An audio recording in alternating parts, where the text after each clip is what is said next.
Bienvenidos a todos a este espacio de formación organizado por la asociación, por iniciativa de la Asociación Emprendedores de los Cerros Turuyaco, junto con el programa de turismo sustentable NOA. En mi caso, bueno, soy Agustín Cabezas, coordinador de este proyecto Turismo Sustentable NOA, que buscamos acompañar a comunidades campesinas, sobre todo grupos asociativos, como es el caso de Turuyaco, que quieren trabajar en turismo, haciendo el turismo una posibilidad de desarrollo local para sus comunidades, para todas las familias. Y bueno, la Declaración de Patrimonio de la Humanidad del Capañán es una gran oportunidad para lograr este desarrollo, así que bueno, agradecemos a todos los participantes y el interés también, sobre todo, no solo de la gente de Turuyaco, sino también de otros emprendedores de la provincia también interesados en esto de ser custodios locales, ¿no? Una cosa tan importante. Doy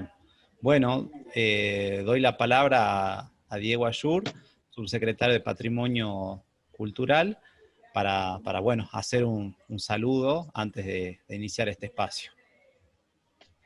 Bueno, muy buenas tardes y primero muchísimas gracias por invitarnos a participar de esta instancia, felicitar a ustedes, a Turuyaco por estas iniciativas. Son organizaciones siempre muy activas, muy movedizas, siempre preocupados por la gente en el territorio. Nosotros como actores institucionales, en este caso el gobierno de la provincia, no nos queda más que agradecer estas instancias que arman ustedes y que nos permiten seguir en contacto, porque tenemos contacto permanente en el territorio, pero nos permiten participar en estas instancias de capacitación. Así que en mi caso, y bueno, supongo que el equipo, estamos muy contentos de ahora inaugurando esta virtualidad, poder estar en contacto con la gente. Así que muchísimas gracias por la invitación y esperamos que sea de interés de ustedes estas charlas que vamos a dar. Bien, gracias, Diego. Bueno, presento a Cristian Vitri, también director del programa Capañán, para hacer un saludo breve antes de iniciar. Bueno, buenas tardes a todos. Es un gusto poder compartir. Llevamos muchos años compartiendo y trabajando en territorio y obviamente es una circunstancia especial y una instancia especial que ojalá termine pronto para que nos podamos volver a ver y éxitos en esta jornada para todos. Bien, aprovecho de saludar, también veo conectada a Claudia de San José, de la provincia de Catamarca. Nos da mucha alegría también por poder hacer este espacio de formación extensivo también, porque bueno, esto no es algo de todo el norte, ¿no? No es solamente de la provincia de Salta, así que bueno, buenísimo que estés conectada, Claudia. Primitivo es parte de la Asociación Turuyaco. Por suerte puede estar conectado, la tecnología nos permite acercarnos, así que no sé si querés dar un saludo, Primitivo, también. Bien, buenas tardes, bienvenido a todos los que van a participar de esta conexión virtual y bueno, lamentablemente estamos pasando una situación difícil, pero esto pasará. Pero hay que ir preparándose para el futuro, porque esto, si bien en un tiempo, no sé, ojalá que sea muy corto, pase y volverá a reactivar el turismo y hay que ir preparándose, no hay que quedarse de brazos cruzados. Y también parece ser que de ahora en más estas comunicaciones van a tener que ser de forma a menudo, porque la tecnología avanza y tal vez sea más conveniente, no lo sé, pero bienvenido también a eso. Y felicitaciones a todos aquellos que van a tomar esto y nada, gracias y Turuyaco está dispuesto para presente en toda actividad turística también. Muchísimas gracias, bienvenido a todos. Ahora le doy la palabra a la licenciada Claudia Subelsa, a quien agradecemos también su disponibilidad, y también decirles que todos los que quieran ir haciendo preguntas lo pueden hacer a través del chat. y después Emil se va a ir moderando y por ahí juntando las preguntas también que sean similares para ir haciendo a Claudia cuando finalice. Bueno, muy buenas tardes a todos y a todas. Agradezco la invitación por dar la charla. Soy asistente personal del programa, así que trabajamos con Cristian, el director, y también tengo del área de la parte de la gestión social y colaboro con el equipo en los proyectos que se están llevando a cabo en este momento. Teníamos pendiente esta charla desde hace tiempo, que por los motivos que ya todos conocemos, la dejamos en stand-by, y bueno, y ahora que se da la oportunidad de poder comunicarnos de esta forma, lo vamos a lograr, espero que terminemos, que sea un aporte para ustedes, que les pueda servir a cada uno de ustedes para que lo puedan aplicar, ¿no es cierto? Esa es la finalidad un poco de este curso. Así que bienvenidos, bienvenidas, y bueno, hoy día vamos a presentar entonces los contenidos, Diego, Ayur y yo. Mi nombre es Claudia Subelsa, soy antropóloga y trabajo en el equipo desde el año 2014. Así que muchas gracias por la invitación. Vamos a hacer una breve charla o introducción a lo que sería el patrimonio cultural y en este caso cómo lo gestionamos desde el ámbito provincial, en el caso de la provincia de Salta. En la provincia de Salta tiene rango de subsecretaría el área de patrimonio cultural y depende de la Secretaría de Cultura de la provincia, que hoy en día está dentro del Ministerio de Educación, Cultura, Ciencia y Tecnología. Permítanme hacer algunas consideraciones para que nos introduzcamos en este mundo cuando hablamos de patrimonio, de qué estamos hablando, aunque esto no es una verdad, sino es simplemente una breve descripción que puede tener otros sentidos, otros significados, pero cuando hablamos de patrimonio, básicamente decimos que es algo que heredamos, que es algo ya sea material o inmaterial, o sea, bienes que podemos ver, o sabidurías, conocimientos, historias, narrativas, que nos vienen del pasado, heredamos a través de la mamá, del papá, de los abuelos, de los tíos, de los hermanos o hermanas mayores, y que para nosotros tienen algún significado. Pero también heredamos el entorno y el ambiente donde vivimos. No nacemos en cualquier lado, nacemos situados en algún lugar. Entonces, la primera gran clasificación que tenemos cuando hablamos de patrimonio, o la forma en que se lo analiza, es un gran bloque que es el patrimonio natural, eso que es el ambiente en donde hemos nacido, que nos rodea, que es parte de procesos naturales, diríamos, pero en donde también intervienen los humanos a través del tiempo, y un patrimonio que le llamamos cultural. Ahora, de esos dos grandes bloques que en realidad siempre hay que entenderlos como una sola cosa, porque uno no puede concebir Santa Rosa de Tastil sino en ese lugar en donde está. No tendría sentido o perdería valor en otro lugar. Nosotros lo solemos separar en natural y cultural, pero como les digo, al final es una sola idea. El patrimonio es todo, es lo cultural y lo natural, siempre mezclado uno con el otro. Pero como les digo, para estudiarlo, a veces para gestionarlo, es como que lo dividimos en partes para poder abordarlo. A su vez, el patrimonio cultural lo dividimos en dos grandes bloques normalmente, en aquello que llamamos material y en aquello que llamamos inmaterial. Material es muy simple, es aquello que podemos tocar, que tiene realidad física, entonces decimos que un sitio arqueológico, que el camino como el Capañán, que una vivienda de valor patrimonial, o una obra de arte, o un libro, o un documento antiguo, son parte del patrimonio material, porque lo podemos tocar, simplemente que por eso. Y ese patrimonio, cuando no lo podemos tocar, y es nuestro idioma, las cosas que aprendimos, nuestros conocimientos, saber cómo hacer una artesanía, saber cómo hacer un ritual, saber cómo hacer o cómo entendemos el mundo, cómo lo interpretamos, saber poesía, saber cuentos que nos han enseñado, ese patrimonio, que no lo podemos tocar, le llamamos inmaterial, y tal vez el más valioso que tiene una comunidad. Volviendo al patrimonio material, se lo suele dividir también en dos áreas. En aquel que le llamamos inmueble, quiere decir que es un patrimonio que está atado al lugar, como decíamos el sitio Tastil en Santa Rosa. Si lo sacáramos de ahí al sitio, si pudiéramos, no sé si alguien ha visto la noticia estos días que en China levantaron un edificio con unos robots y lo trasladaron unos cuantos metros a otro lugar. Bueno, eso es muy raro que suceda porque el patrimonio inmueble tiene sentido en un lugar.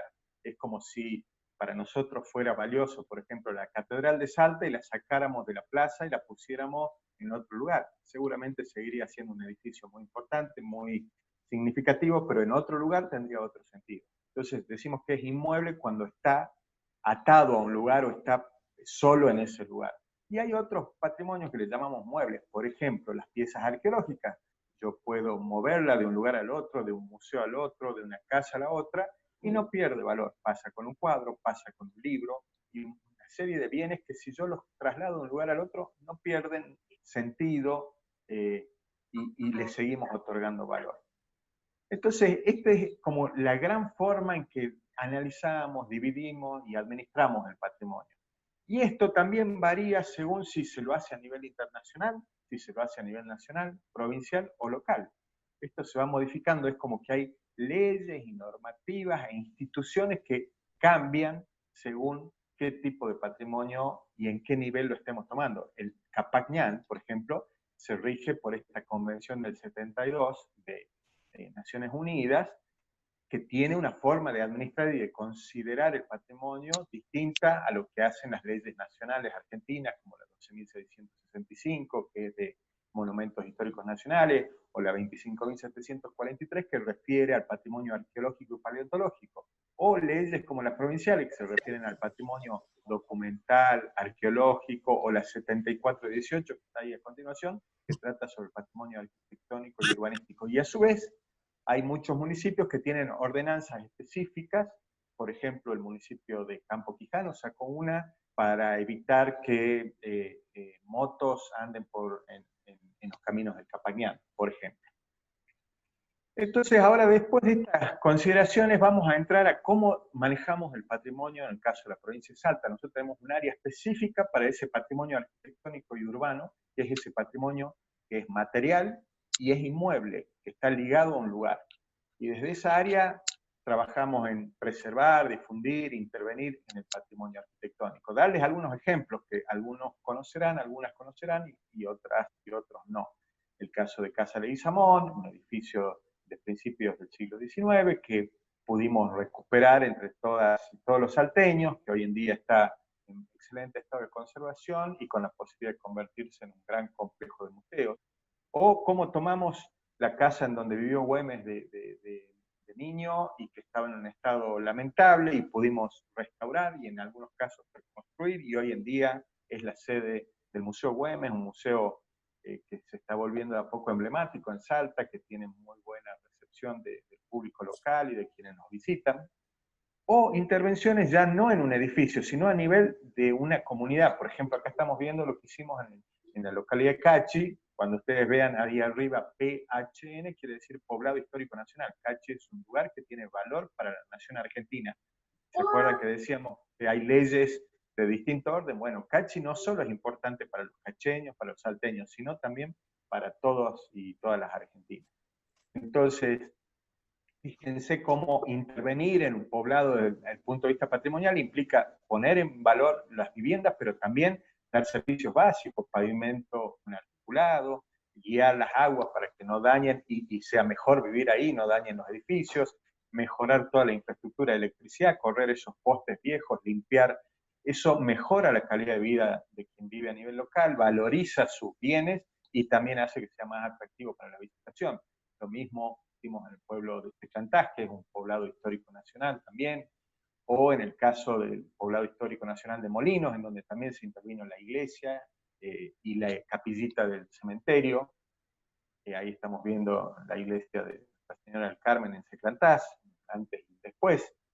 Estamos viendo en el caso de Cachi una casa particular que se llama la Casa Teín, que hoy en día la intervenimos y funciona como un centro cultural de apoyo al Museo Arqueológico de Cachi. Ahí los sábados, cuando no estábamos en pandemia, teníamos cine, tenemos clases, tenemos muestras de arte. Entonces, fíjense cómo poner en valor este patrimonio inmueble, material, redunda en un beneficio de distinto tipo para la comunidad y para quienes visitan estas comunidades. Hoy en día, solo para mostrarles, estamos trabajando en estos dos edificios, tratando de generar proyectos de restauración y puesta en valor para que las comunidades locales y los que visitan esas comunidades tengan mejor experiencia, servicios y haya desarrollo a nivel local. Así como tenemos patrimonio arquitectónico, tenemos los museos. En los museos, que son un gran lugar para reservar, para cuidar el patrimonio, tenemos sobre todo lo que llamamos esos bienes muebles, aquellos que podemos llevar de un lado al otro, es patrimonio material generalmente, aunque también exponemos temas relacionados al patrimonio inmaterial, y ahí podemos guardar un montón y preservar por años y décadas el patrimonio que cada momento de la historia va considerando de valor. Salta tiene 13 museos provinciales, 12 están abiertos con la atención a partir de que se abre la cuarentena, no abiertos en este momento, pero están trabajando, y 40 museos registrados a nivel provincial, porque hay museos nacionales, particulares, nacionales, de organizaciones. Entonces, hay muchos museos, por suerte, en Salta, que reflejan el riquísimo y diverso patrimonio que tenemos. Porque acá vamos a ver, por ejemplo, en estos museos, como el Museo de Antropología, que tenemos patrimonio heredado de las poblaciones originarias que nos anteceden por muchísimos años, por más de 10 o 12.000 años, según las dataciones que tenemos, según los análisis de cuánta profundidad de tiempo tienen algunos objetos o algunos bienes que se van hallando. Este museo, aparte de ser un museo que trata sobre el poblamiento humano desde hace unos 10, 12.000 años hasta la actualidad, además de eso, es el órgano de aplicación de la Ley de Protección del Patrimonio Arqueológico de la provincia. Esto es muy importante porque cuando ustedes se enteren, por ejemplo, de que no saben qué hacer con una pieza arqueológica, o si ven que alguien está haciendo algo que no corresponde en un sitio, un guía que se está comportando de mala manera, pueden comunicarse con este Museo de Antropología, que ya van a ver, pueden encontrarlo por Facebook, pueden encontrarlo en la página de Cultura, y contactarse para ver cómo proceder. Así que sepan ustedes como guías que tienen un lugar, aparte de nuestra secretaría, en donde pueden acudir para cualquier inconveniente que surgiera. Nuestro querido museo del sitio de Tastil, con el sitio asociado, que lo pudimos ampliar en el año 2012, el doble de superficie, que hoy en día está administrado por pobladores locales que han hecho un inmenso esfuerzo en capacitarse y en ir mejorando permanentemente, y es un museo del cual todos y todas estamos orgullosos, en donde hay un área específica, el Capañán, obviamente, que está dentro del sitio hoy en día de Patrimonio Mundial, y además hemos podido construir infraestructura para cuidar el sitio, tenemos gente de Tastil cuidando permanentemente el sitio, ya no es vandalizado como en momentos anteriores, así que un gran museo, y a donde ha vuelto, por ejemplo, el petroglifo muy reconocido para gente más grande, que se llama La Bailarina de Tastil, un petrograbado en piedra, que gracias a todo el trabajo de esa comunidad hoy en día está custodiado por la propia comunidad. El Museo de Arqueología de Cachi, la localidad de Cachi, un museo también muy importante desde el punto de vista arqueológico, no solo por la colección que tiene importantísima, sobre todo del medio del Valle Calchaquí hacia el norte, sino porque es una institución que ha tenido mucho que ver con la investigación arqueológica en Salta. Mucho de lo que sabemos sobre nuestros pueblos originarios tiene que ver con las investigadoras e investigadores que han trabajado desde el museo y han publicado. Ahí vemos abajo una muestra de la revista científica, una revista muy prestigiosa. También vemos su biblioteca. Entonces les decía, mucho de lo que se hace en estos museos no solo es mostrar bienes, coleccionar, sino es también articular o trabajar con investigadores para que cada vez, por ejemplo, cuando ustedes buscan información sobre cómo hacer el guía de un sitio, tener información certera, con respaldo, con fuente que sea confiable. Les decía, el Centro Cultural Pedina, al frente del museo, en donde hacemos un montón de actividades ligadas a la comunidad. Los museos son pequeños centros culturales, no solo, como les digo, muestran sus colecciones, sino que articulan y tratan de acercar a la comunidad y de crear actividades de toda índole. El Museo de la Vid y el Vino en el sur de la provincia, en Cafayate, un museo de 2011, muy renovado, muy bien montado, un museo que vale la pena conocer, que trata de cómo llega la vid a Cafayate y luego cómo se transforma eso en vino gracias al trabajo de hombres y mujeres. Un museo que es realmente muy buen museo y que hoy en día está ocupando mucho espacio en las redes. Está todos los miércoles en YouTube, pueden ver sus ciclos a las 7 de la tarde, lo están haciendo, con entrevistas a productores, con entrevistas a gente de la vitivinicultura, pero también de la cultura de Cafayate. El caso del Museo de Bellas Artes, el más antiguo que tiene la provincia de Salta. Este año cumplió el 9 de julio 90 años de antigüedad. Imagínense, colecciona bienes desde hace muchísimo tiempo. Hoy está ubicado en la ciudad de Salta. Y uno cuando entra al museo puede ver el arte hecho de manera anónima por talleristas locales en el siglo XVIII, de temática religiosa, la mayoría, hasta el arte de los años 90 y 2000, en un recorrido que vale la pena ver, en donde se pone en valor todo el trabajo de las artistas y los artistas a través de todo el tiempo, una pata muy importante del patrimonio de una comunidad. El caso del Museo de Arte Contemporáneo apunta a lo que está sucediendo hoy, no tanto a una mirada al pasado, sino a lo que está sucediendo en un museo, que todo el tiempo está cambiando de muestras, todos los meses está produciendo contenido. A todos los museos que les dije los pueden encontrar en sus redes, en Instagram, en Facebook, y van a ver toda la actividad que hace el MAC. Aparte de generar muchísimo contenido, también es un museo que trabaja mucho con instituciones, con chicos, programas de formación, articula con hospitales, con personal con distintas patologías, así que ubicado en el centro de la ciudad de Salta, un museo que llegó a ser hace unos años elegido a nivel nacional como el mejor museo de arte contemporáneo. El Museo Casa Arias Rengel, en un edificio que es Monumento Histórico Nacional, un edificio precioso, pero que además tiene una colección de arte africano de los siglos XVIII y XIX que vale la pena conocer porque es ver culturas a las que no estamos acostumbradas a conocer su producción, que por lo general nos resulta mucho más distante, y este es un lugar para encontrarnos, para entender la diversidad y también para entender, por ejemplo, que hay temas que nos cruzan a todos, más allá si venimos de África, de Asia, de Oriente, de Europa, de América, de donde hay algunos temas que realmente tocan de alguna manera la fibra humana. Vale la pena conocer a Arias Rengel. Además es un museo que trabaja y articula muchísimo con talleres, talleristas, con niños, formación.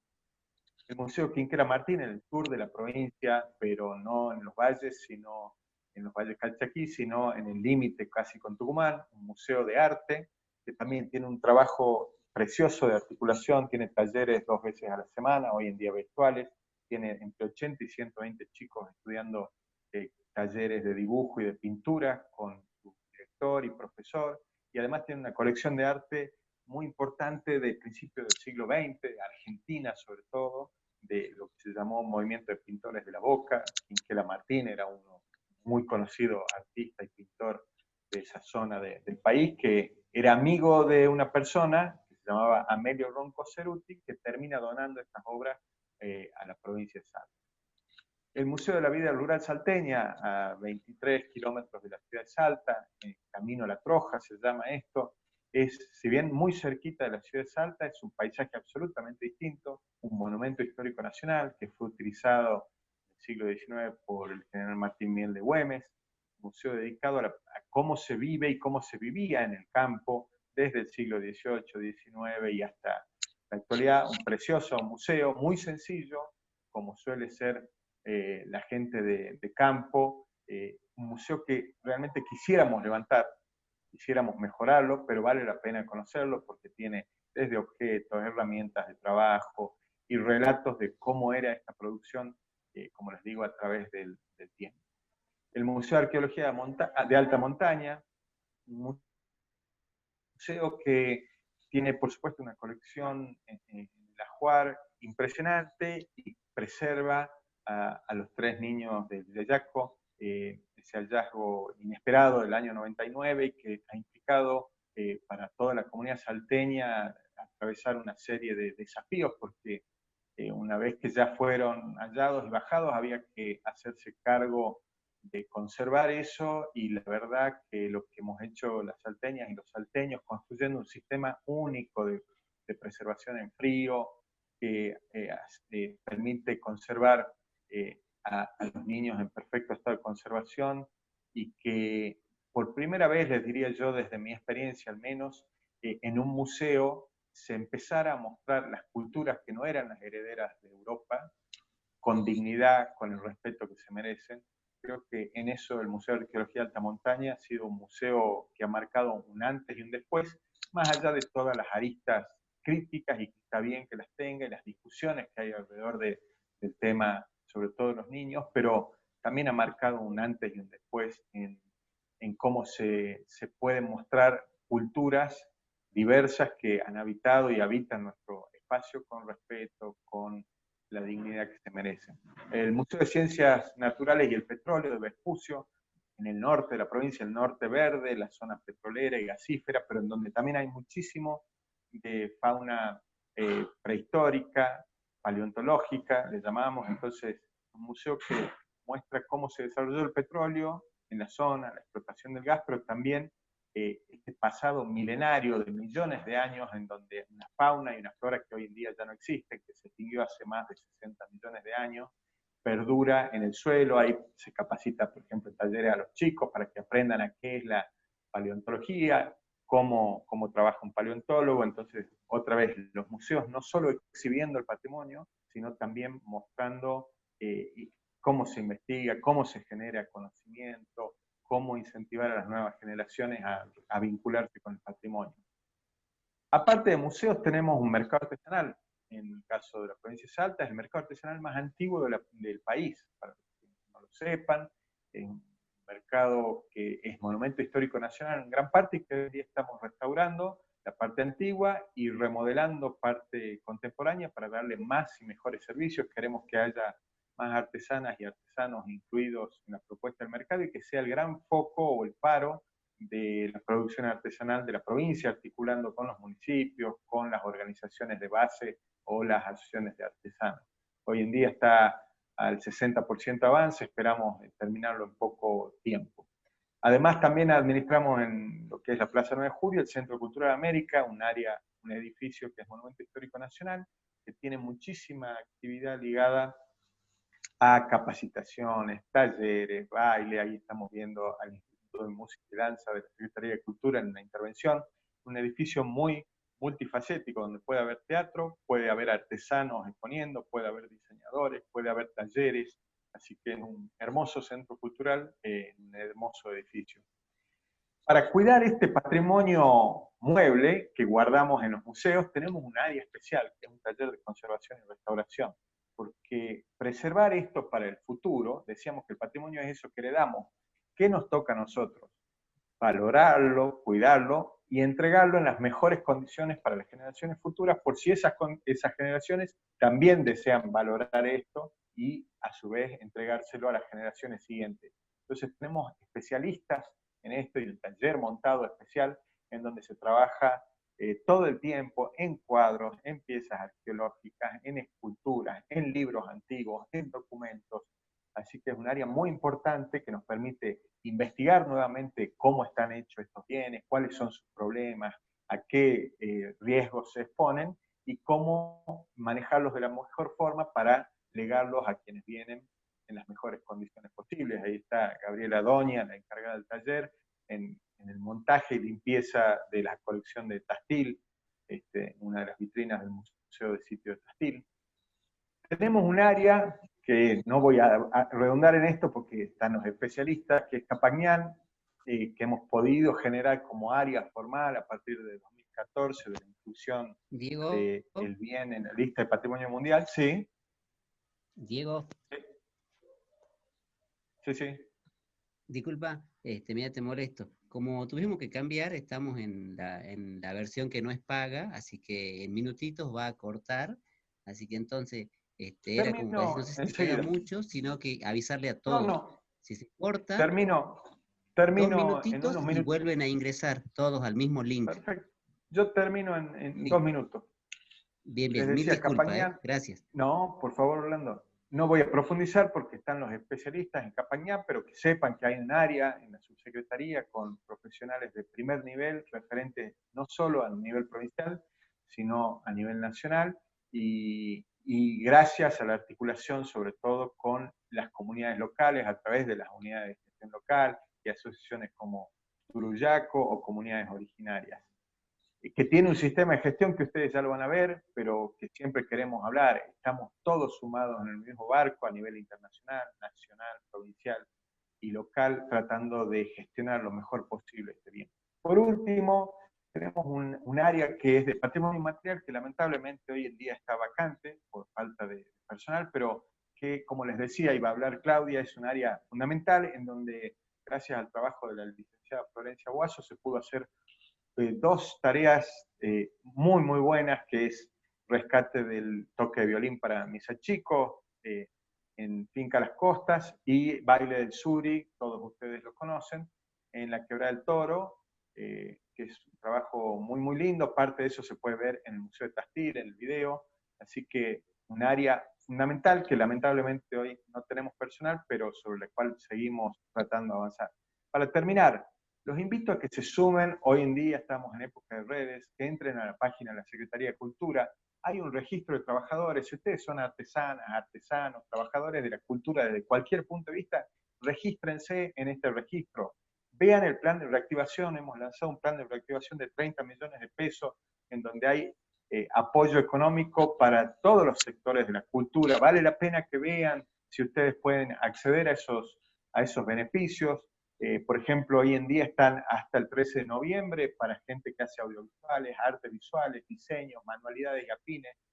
Pueden inscribirse, pueden participar por los beneficios. La mayoría es dinero que no tienen que devolver. También a nivel nacional, ahí está el proyecto Manta para quienes hacen artesanía. Hasta el 4 de noviembre está abierto, así que entren, ahí están los portales Mi Escuela, van a tener información de todos nuestros museos, o a la nube cultural en la Secretaría de Cultura, o busquen museos conectados en las redes y van a encontrar mucha más información si les interesa.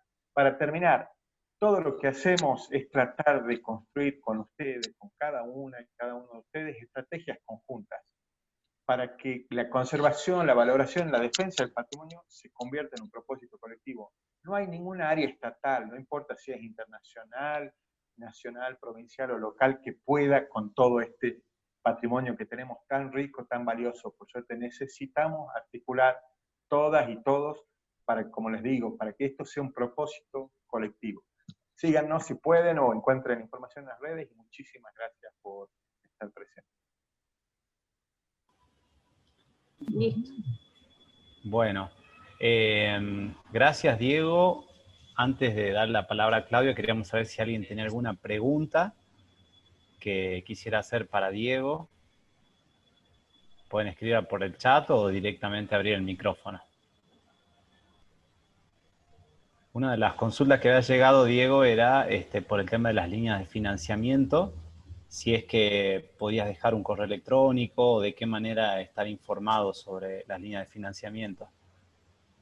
Bueno, muchísimas gracias por la consulta. La mejor forma de encontrar todas las líneas de financiamiento, porque hay muchas, como les decía, es www.culturasalta, todo en minúsculas, .gov, con B corta, .ar. Esa es la página de la Secretaría de Cultura y ahí van a tener todas las líneas que estamos teniendo. Y luego, si quieren acceder a las nacionales, pueden entrar a la página de Cultura Nación, ponen Cultura Nación en algún buscador y van a encontrar.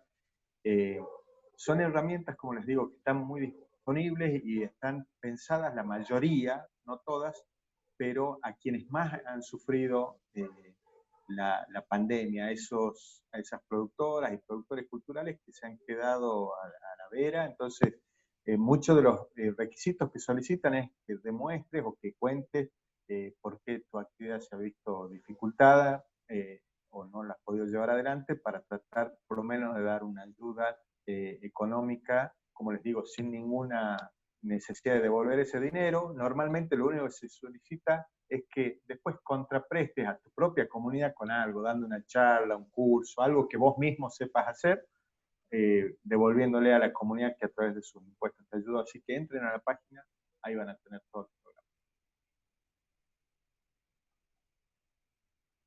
programa. Excelente. ¿Alguna pregunta más?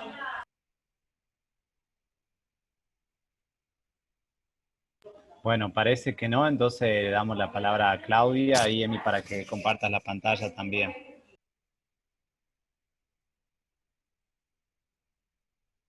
Tenés que habilitar tu micrófono, Claudia, está deshabilitado. Perdón, decía que me tienen que habilitar la función compartir pantalla para que pueda... Ahí está habilitado. Compartir, ¿sí? Sí. ¿Sí? Sí, sí, ¿podés? Ahora bien, ya vamos a... Un segundito, ahora estoy compartiendo. Bueno. Me tienen que avisar si es que se ve bien. Sí. ¿Mm? ¿En pantalla completa? Sí, se está viendo todo perfecto. Ajá. Bueno, a ver, vamos a...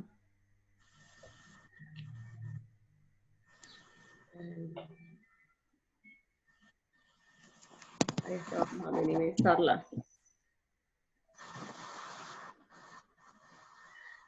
Bien, bueno, yo el tema que traigo para hoy día, para conversar, para charlar con ustedes, tiene que ver con el patrimonio cultural precisamente, y el marco legal para su protección. Un poco ya lo conversó, ya lo dijo Diego habló sobre este tema, pero bueno, vamos a profundizar un poquito más, e intentar darles algunas herramientas para que ustedes conozcan cómo nosotros gestionamos el patrimonio cultural, a partir de qué instrumentos jurídicos lo hacemos. Así que en un principio voy a dar una breve introducción de lo que denominamos patrimonio, pero desde una perspectiva antropológica. ¿Me escuchan bien? Creo que están habilitados algunos micrófonos. Bien, continúo. ¿A qué le llamamos patrimonio puntualmente? Podemos decir que a lo largo de la historia y en diferentes culturas del mundo, aquello que se denomina patrimonio no es más que una manera particular de percibir el mundo, ¿sí? De darle valor, pero también de darle significado a nuestras prácticas sociales. ¿A qué me refiero con esto? Que nosotros, en este vivir el día a día, nuestras prácticas cotidianas, se llevan a cabo también en la elección de un entorno natural, ya sea que viva en la quebrada, en la puna, en los valles. Esas actividades diarias y cotidianas que tenemos nosotros suelen estar naturalizadas, muy naturalizadas por nosotros.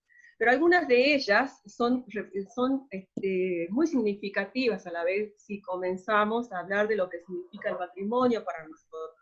¿Qué es patrimonio para nosotros en la quebrada, en los valles, en la puna, ¿sí? Estas actividades cotidianas las tenemos muy naturalizadas porque trabajamos, producimos bienes materiales, viajamos, festejamos. Entonces quizás pasa por desapercibido, pero cuando uno comienza a hablar sobre el tema de patrimonio, encuentra que hay cierta selección de prácticas culturales que pueden llegar a ser significativas para un pueblo, ¿no? Y desde este punto de vista, lo que se puede decir es que son también, se tratan de prácticas, de expresiones culturales, de maneras de simbolizar y de crear materialidades, objetos, pero también de participar dentro de ceremonias, participar dentro de expresiones culturales, de manifestaciones, de cantos, de bailes. Entonces, todo esto conforma un universo que a su vez forma parte de nuestra cultura, ¿sí? Cuando hablamos de patrimonio, uno está haciendo inmediatamente entonces una selección. y aquello que selecciona como lo que llamamos un bien cultural, tiene que ser de alguna manera representativo, es decir, importante para nosotros, tener un valor especial, pero a la vez es un marcador de identidad, porque nos reconoce a nosotros frente a otros grupos culturales, a otros pueblos que habitan otros pisos ecológicos quizás, y muy vinculado al componente de la memoria, porque es necesario que para que haya transmisión entre generaciones de estas prácticas, la memoria juega un papel o un rol muy importante en esta transmisión. Tiene que haber un interés en transmitirlo además, porque si no lo hay, no se pasa de una generación a otra. Sucede que hay prácticas culturales que determinado pueblo, familias, o deciden directamente no transmitirlo, o pierden el interés los jóvenes. Entonces, bueno, eso lo vamos a ver más adelante en cómo sucede eso, ¿no? Esta construcción, el patrimonio se construye. Hay muchos autores que dicen que es una construcción social, ¿no? Que puede ser de carácter institucional, y que va a estar dado de acuerdo a cómo varía el contexto histórico, social y político, porque es dinámico todo esto. A medida que van pasando las épocas, concebimos como patrimonio, o van pasando las décadas, concebimos como patrimonio diferentes prácticas son más valoradas que otras, y se instalan nuevos patrimonios, si se quiere. Para instalar esos nuevos patrimonios, que no es más que una selección limitada de entre ciertos bienes culturales, lo que se hace es legitimarla, justamente a través de lo que ya vamos a ver, lo que es el marco normativo, y una vez que sucede esto, lo que sucede es justamente una apropiación, que puede ser de dominio público, del Estado, y finalmente el Estado propone un plan de conservación de estos patrimonios creados, ¿sí? Entonces, no todo lo que es cultural es patrimonio, no todas las prácticas culturales son patrimonio, sino que son algunas que se van a seleccionar, ya sea de manera institucional o no. ¿Y por qué lo digo? Porque también puede ser una propuesta, es una construcción colectiva, sin necesidad de ser legitimada institucionalmente a partir de un marco normativo. Eso se ve sobre todo en la cuestión del patrimonio inmaterial, que si bien hay una convención que lo avala, también hay prácticas muy reconocidas por las sociedades que todavía no la consideran como patrimonio, ¿sí? Yendo un poco más a fondo, el patrimonio cultural, concretamente, y esto recuérdenlo de acá en adelante, porque bueno, tiene mucha importancia, es todo aquello que socialmente se considera digno de conservación, independientemente de su interés utilitario. Más allá de que pueda haber un beneficio o no, yo, como parte de un pueblo, mi familia, determinadas comunidades, consideramos que algunas prácticas, ceremonias, festividades, bienes, materialidades inclusive, son significativas, ¿no? Son realmente, socialmente valiosas, digamos, y dignas de ser conservadas. ¿Qué es lo que dice la UNESCO? Ya vamos a hablar un poco de este organismo internacional que lo que hace es dar ciertas directivas para la protección y conservación del patrimonio. Que el patrimonio cultural es una apropiación y gestión de las manifestaciones materiales y inmateriales heredadas del pasado, y lo que va a incluir son los valores espirituales, estéticos, tecnológicos, simbólicos, y toda forma de creatividad humana, por supuesto, que las comunidades que han aportado y aportan todavía a la historia de la humanidad.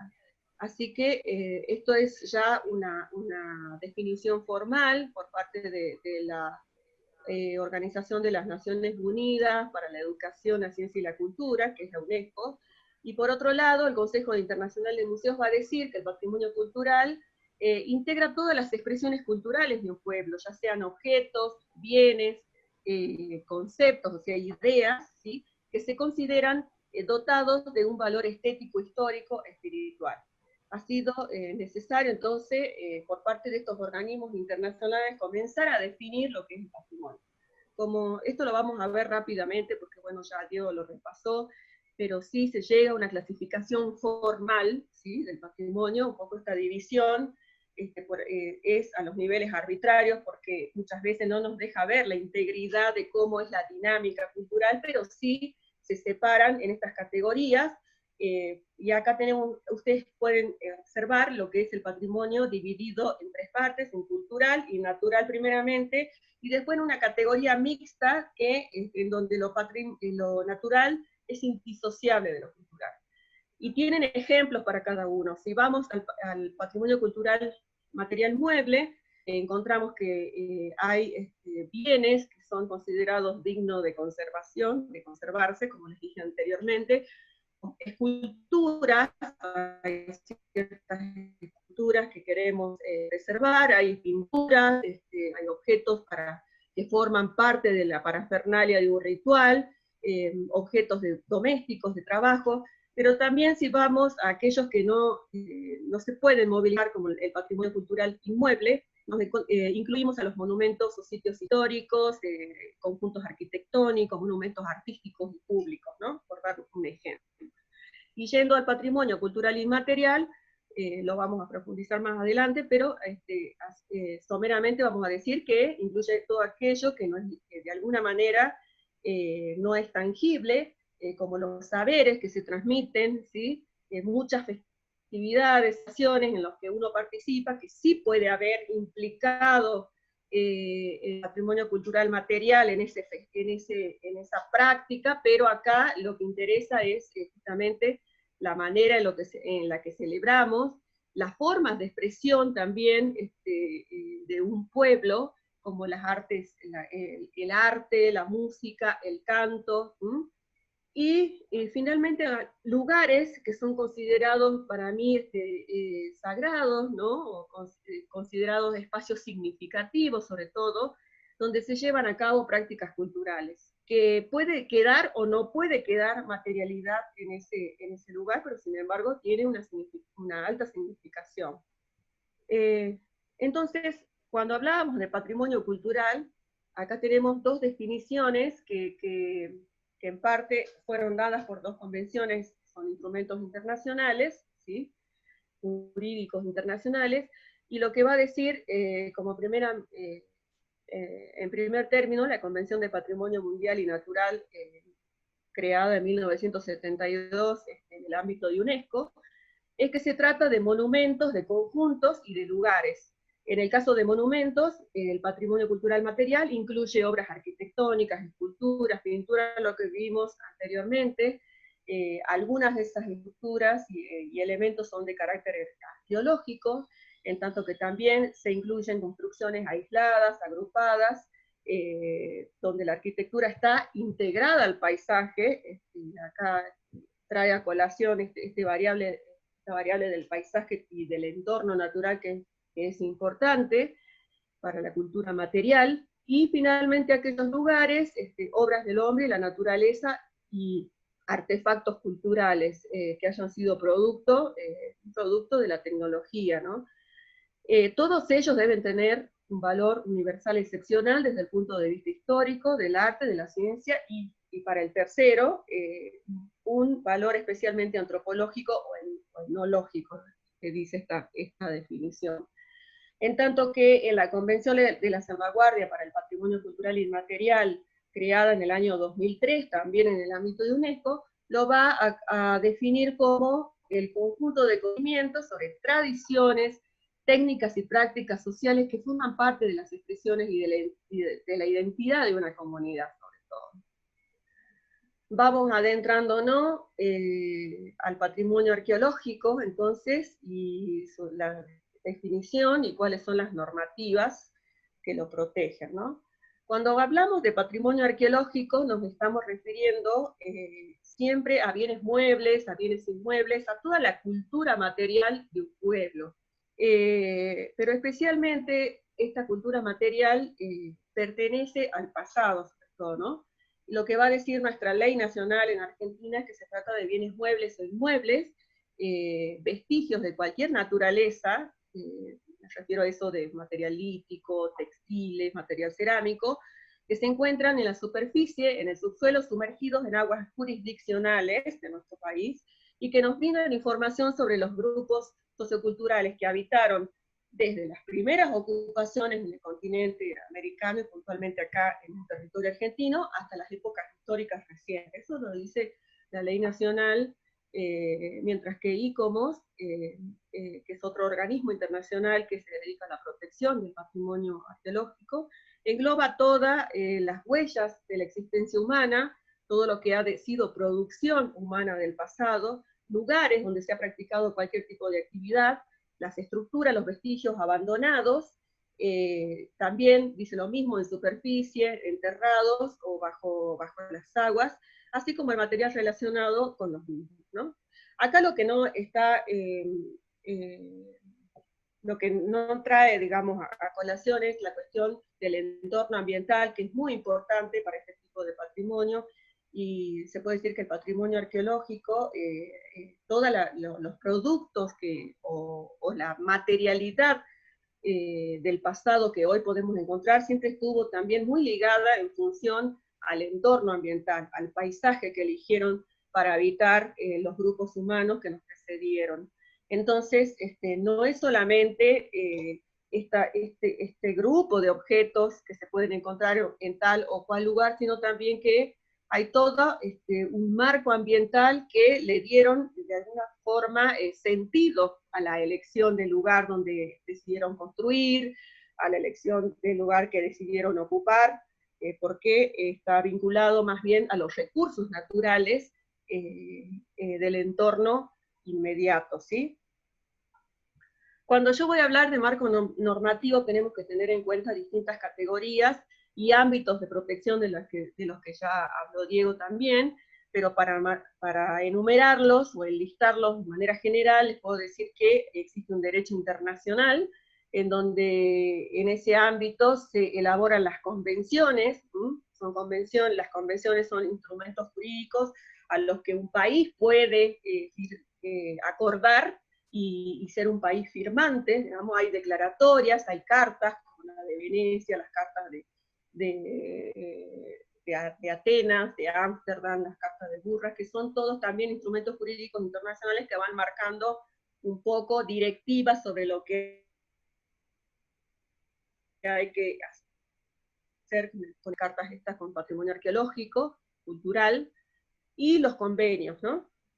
En tanto que el marco legal nacional, lo que está formado por todo lo que son las leyes, ya vamos a ver qué ley es la que habla concretamente de la protección del patrimonio arqueológico argentino. En la Constitución Nacional también se menciona, y hay declaratorios de interés a nivel nacional. A nivel provincial tenemos las leyes, por supuesto, nosotros en la provincia de Salta tenemos una, y a nivel municipal lo que se emiten son ordenanzas de acuerdo a la necesidad y a lo que va saliendo como urgencia también, ¿no? O como importante. Cuando hablamos de convenciones internacionales sobre el patrimonio, tenemos dos organismos que aquí emergen como protagonistas. Por un lado, la UNESCO, que en 1970 crea convenciones y cree necesario hacer instrumentos jurídicos a ese nivel para proteger los bienes culturales de un Estado, porque en la década del 60 y antes de la década del 70 habían comenzado muchísimas actividades de contrabando, de robo, de excavación clandestina, exportación ilícita de bienes culturales. Entonces, frente a esa situación crítica de los bienes culturales, lo que decidió fue elaborar convenciones, que son, en definitiva, un conjunto de medidas para prohibir la exportación e importación y transferencia de la propiedad ilícita de los bienes culturales. Y por otro lado, que una organización americana, que se llama la Organización de Estados Americanos, en el año 1976 crea una convención sobre la defensa del patrimonio arqueológico, histórico y artístico de las naciones americanas. Y también tiene finalidades similares, registrar y vigilar los bienes patrimoniales de las naciones americanas, también para impedir este tema de la exportación y de la importación ilícita, y tratar de promover una cooperación mutua entre los países del continente americano para poder poner en valor estos bienes, ¿no? Bien, me están escuchando, ¿no es cierto? Cuando hablamos de patrimonio mundial, nos referimos a una categoría entonces internacional. Los sitios, monumentos, lugares históricos y manifestaciones culturales son considerados de interés provincial o nacional. Y pueden obtener esta categoría, ¿no? Viene a ser como una mención que se le da a los bienes considerados propuestos para una lista representativa, ¿sí? Lo que se hace es armar un expediente de declaratoria, que es la propuesta en sí, y se envía al Centro de Patrimonio Mundial. Así que para que un sitio sea, por ejemplo, un sitio arqueológico se puede incluir en esta lista, debe tener lo que UNESCO llama valor universal excepcional, y debe cumplir ciertos criterios, son 10 criterios lo que tiene en cuenta UNESCO, al menos uno de esos debe cumplir, y también reunir condiciones de integridad. Ese sitio debe tener las características de integridad y autenticidad, ¿no? Y por supuesto, elaborar un plan de protección y de gestión, ¿sí? Un sistema que garantice la salvaguardia de estos bienes agregados a la lista. Y llegamos a lo que es el Estado parte, que se trata de un país firmante, que queda obligado después de ese acuerdo, cuando firma, cuando un bien considerado patrimonio mundial ingresa a esa lista, inmediatamente ese país está obligado a promover la identificación, la protección y la preservación. ¿En base a qué? A ese plan de salvaguardia, ¿sí? A ese plan de gestión que ha elaborado para la preservación y protección de los sitios. Bueno, acá les presento una lista de criterios que la UNESCO siempre tiene en cuenta a la hora de evaluar las propuestas, porque cada año siempre hay propuestas de sitios, de lugares, de bienes, para formar parte de la lista de Patrimonio Mundial. Y esto es uno de los criterios. Por ejemplo, representar una obra del arte del diseño humano, ser un ejemplo eminente de obras tradicionales, representar fenómenos naturales o áreas de excepción. Por mencionarle algunas, abajo les dejo el link para que puedan profundizar un poco más sobre los criterios. En Argentina tenemos varios sitios patrimonio mundial, cerca de 814 sitios que son declarados patrimonio, 630 son de carácter cultural y 160 natural y 24 mixtos, como ya habíamos visto en la clasificación, ¿no? En total, digamos, ¿no? En la actualidad en total. Y en Argentina, los sitios de Argentina declarados Patrimonios de la Humanidad, son esta lista que les presento acá, dentro de las cuales en el noroeste argentino tenemos a la quebrada de Humahuaca, Talampaya, el Parque Nacional Talampaya y Chigualasco, y Capañán, que es el sistema vial andino, del que nosotros nos encargamos de administrar y gestionar. Ya vamos a ver en el próximo encuentro cómo es la gestión del Capañán, ¿sí? El Capañán entonces, y ya lo va a presentar Cristian también, más adelante, es un sistema vial, ¿sí? De la época incaica y también de épocas anteriores.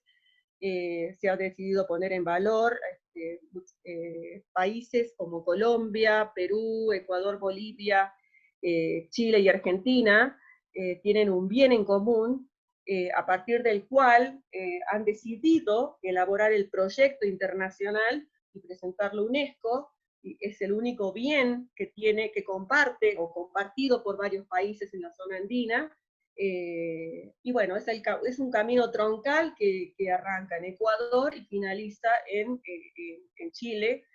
Tiene importancia porque pertenece a la época, o por lo menos su gran actividad estuvo centrada en la época incaica, y bien, llega hasta el noroeste argentino, de los cuales, fíjense en las provincias como Jujuy, Salta, La Rioja, Tucumán, atraviesa Mendoza, San Juan y La Rioja.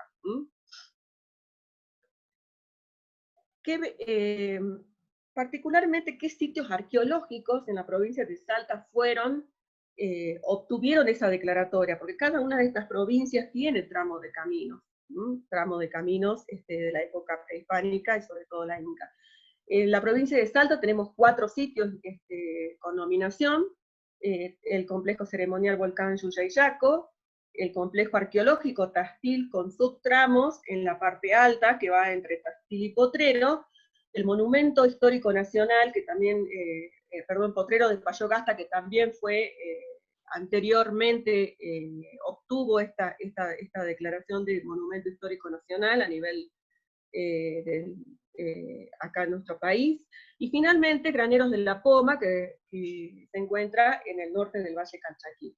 Así que tenemos 4 sitios patrimonio mundial. Ustedes saben que en la Quebrada del Toro se encuentra Tastil, y que hay todo un despliegue de la gestión patrimonial para la protección y conservación de este sitio, ¿no? Ali, disculpa, Clau, estarían quedando 7 minutos. Bien, entonces voy a finalizar con lo de patrimonio arqueológico y me va a quedar pendiente lo de inmaterial, ¿sí? Dentro del conjunto de leyes que nosotros debemos tener en cuenta para la protección del patrimonio arqueológico, tenemos la Ley Nacional 25.743, que lo que hace es, se dedica justamente, lo que nos brinda es medidas para la preservación, la protección y la tutela del patrimonio arqueológico y paleontológico, como parte del patrimonio cultural de la nación, ¿no?, de Argentina, y el aprovechamiento científico y cultural. En tanto que en nuestra provincia contamos con la Ley 6.649, del año 91, lo que hace es proteger el acervo paleontológico, arqueológico, artístico e histórico documental como parte del patrimonio cultural de la provincia. Fíjense que protege otra serie de bienes, además de los sitios arqueológicos y paleontológicos, ¿no? Pero esto también se ve reflejado en la Constitución Nacional, que dice expresamente que las autoridades van a proveer a la preservación de este patrimonio natural y cultural, y en otro de sus artículos dice que corresponde a la Nación Argentina, dictar las normas que contengan los presupuestos mínimos para la protección, y a las provincias las necesarias para complementarlas, ¿no? Así que complementamos nuestras leyes provinciales con la ley nacional, en todo caso, ¿sí? Los órganos de competencia vendrían a ser, a nivel nacional, el Instituto Nacional de Antropología y Pensamiento Latinoamericano, y la Comisión Nacional de Museos y Monumentos y Lugares Históricos, eso a nivel nacional, y acá en Salta, el órgano que hace, el órgano competente o de aplicación de esta ley, es el Museo de Antropología Juan Martín Leguizamón. ¿Qué deben hacer estos organismos de aplicación? Por un lado, a nivel nacional, lo que hacen es llevar un registro de todos los bienes muebles e inmuebles, ¿sí? Tanto los que están de todas las provincias, de todo el territorio argentino. Para eso a ustedes les estoy mostrando una ficha, un ejemplo de fichas de registro con los cuales se caracterizan los objetos. Y deben hacer es, en el caso de los museos, de los que ya le Diego también, lo que deben hacer es elevar un inventario, en el caso del Museo de Antropología, elevar un inventario con todas las piezas existentes que tienen, un registro público también de los sitios arqueológicos que hay en nuestra provincia, y si hay alguien que tiene, o propietario de un museo particular, debe pedir autorización al Poder Ejecutivo para su habilitación y elevar a las autoridades competentes el inventario también de los bienes que tiene a su cargo, ¿sí? ¿Qué más dicen las leyes? Que es de dominio, con respecto al dominio público y a la educación y al turismo. Que en cuanto a la ley nacional, que los materiales que vienen o que proceden de las excavaciones, que también fueron obtenidos por decomisos, pasarán a la nación, a la provincia o al municipio según lo que corresponda. y que el destino estará determinado por los organismos de aplicación. Por otro lado, hay un aspecto de la ley provincial, que no está contemplado en la ley nacional, que habla específicamente de que a los efectos de la competencia, el carácter arqueológico, artístico e histórico siempre va a tener una prevalencia, una prioridad por sobre el carácter turístico. Bueno, esto es un poco, se los traigo a colación porque vamos a ver este tema. El uso de sitios arqueológicos con fines de difusión cultural o turísticos siempre va a requerir autorización del Museo de Antropología. ¿Qué dice en cuanto a las prohibiciones una y otra ley? La ley nacional prohíbe las tentativas de exportación o importación, prohíbe transportar, almacenar, comprar, vender o industrializar, ¿sí? Pero también se prohíbe la prospección, la remoción o excavación sin permiso, ¿no?, de sitios arqueológicos. Y la ley, para eso, si llegara a suceder, hay sanciones como multas, decomisos, se inhabilita, si en el caso de un profesional que esté realizando esto, se inhabilita su profesión temporalmente. Hay clausuras temporarias o definitivas cuando un comercio, un negocio está vendiendo artefactos de tipo arqueológico, ¿no? Y finalmente la ley provincial lo que dice específicamente es que no permite la extracción ni comercialización ni traslado fuera de la provincia, de este tipo de bienes, sin autorización provincial. Inclusive para hacer un trámite de traslado de bienes desde nuestra provincia hacia otra por cuestiones de exhibición temporaria en un museo, hay todo un trámite que se requiere, ¿sí? Con un compromiso de devolución, por supuesto. Y finalmente queda prohibida dentro del ámbito provincial el uso, la restauración o exhumación de sitios históricos, arqueológicos, paleontológicos, sin, de nuevo, la debida autorización provincial. Si así sucediera, es el Museo de Antropología de Salta el encargado y junto con las municipalidades podrían tomar acciones contra los responsables los infractores, si se quiere, de la presente ley. Y también medidas y otra serie de medidas para evitar daños mayores a este patrimonio cultural. Bueno, en esta última diapositiva, ustedes tienen cuáles son los principales factores que provocan la pérdida del patrimonio. Segundos, creo, si podemos ir cerrando, porque se va a cortar la grabación también. Bueno, no sé cuánto tiempo voy. Te quedan 30 segundos, creo. Bien. Esta era la última de patrimonio cultural, pero bueno, está bien. Esperamos entonces que se reinicie. ¿Cómo hacemos? Bien, venía explicando cuáles son los factores de pérdida que provocan la pérdida del patrimonio arqueológico.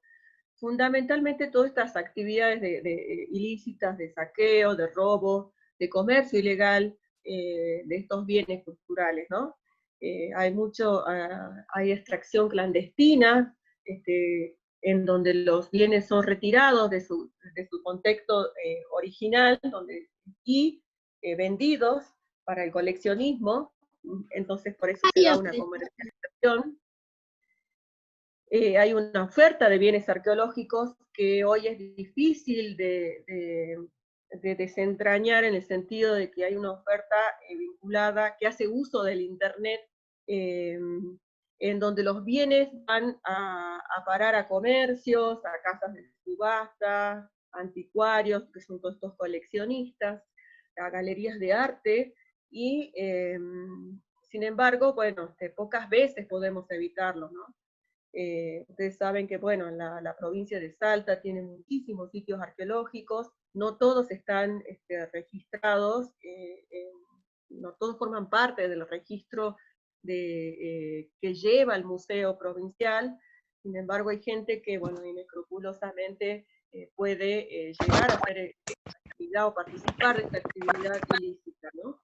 Para eso hay una convención también para la lucha contra el tráfico ilícito de bienes culturales, donde se toman medidas acerca de lo que se puede hacer en caso de contrabando, de este tipo de actividades.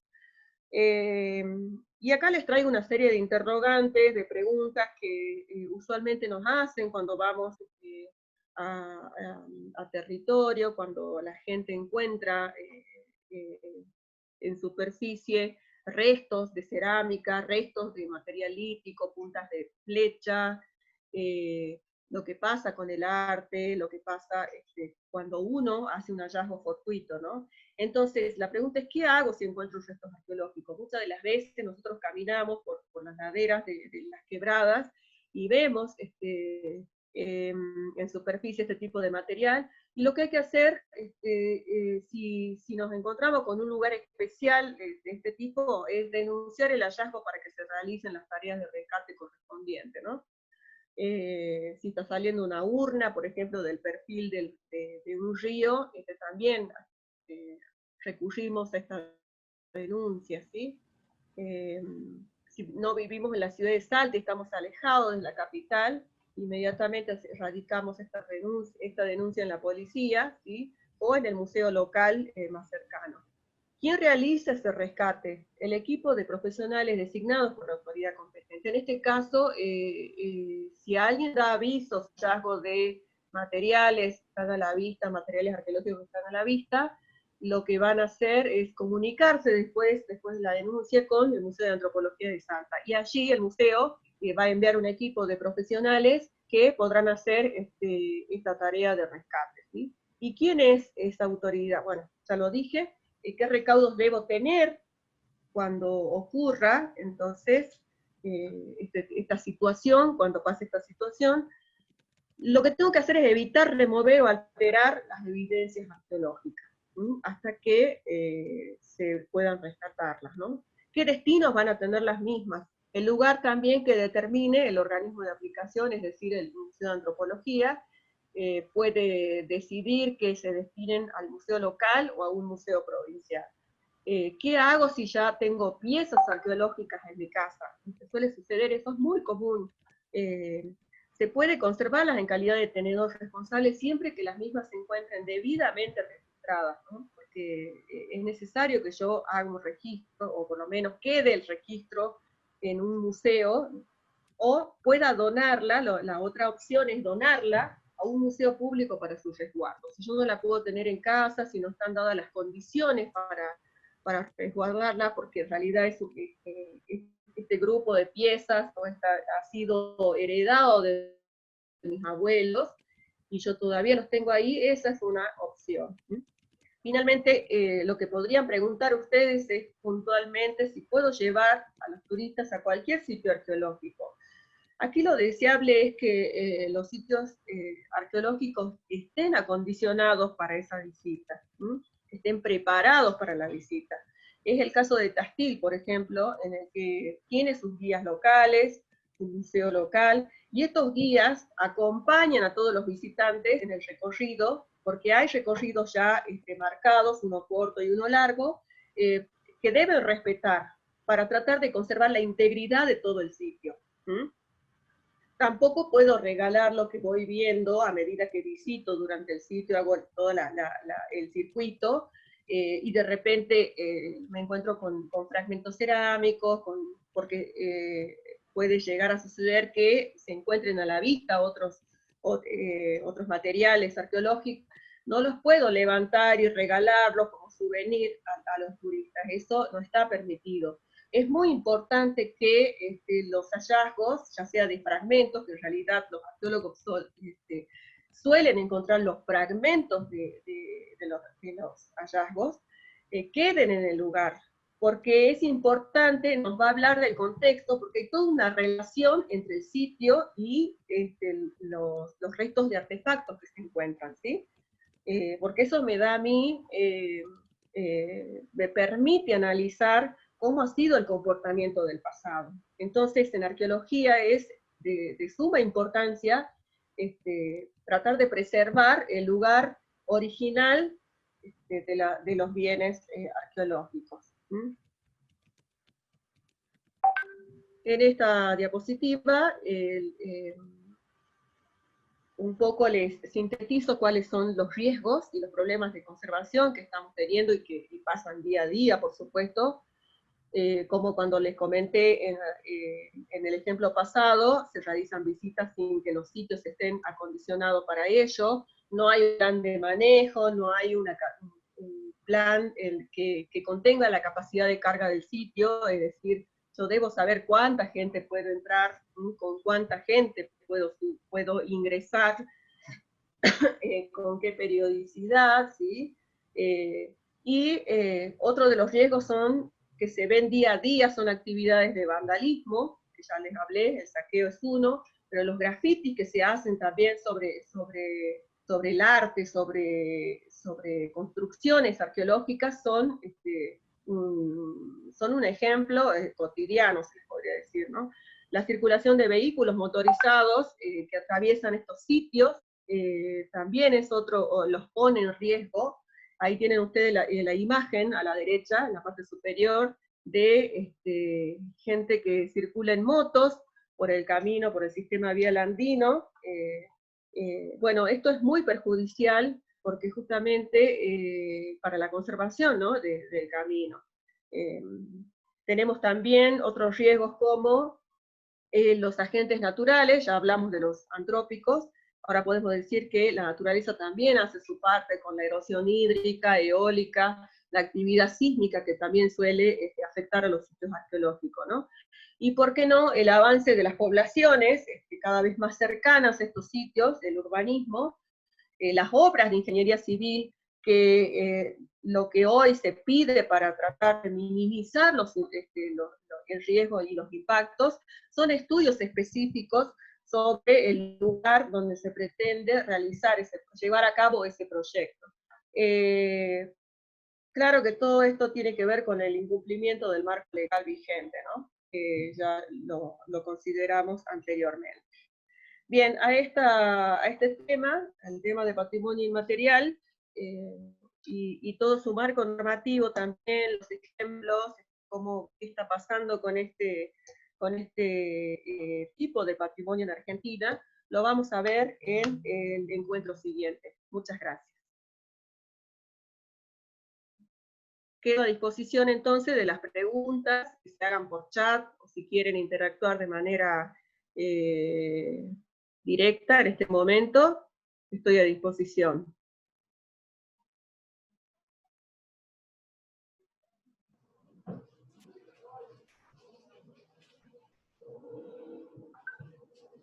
Gracias, Clau. No sé si hay, en el chat por lo menos no hay preguntas. No sé si hay otra persona que quiera encender el micrófono, está abajo a la izquierda para poder hacer preguntas. No sé si está Orlando por ahí.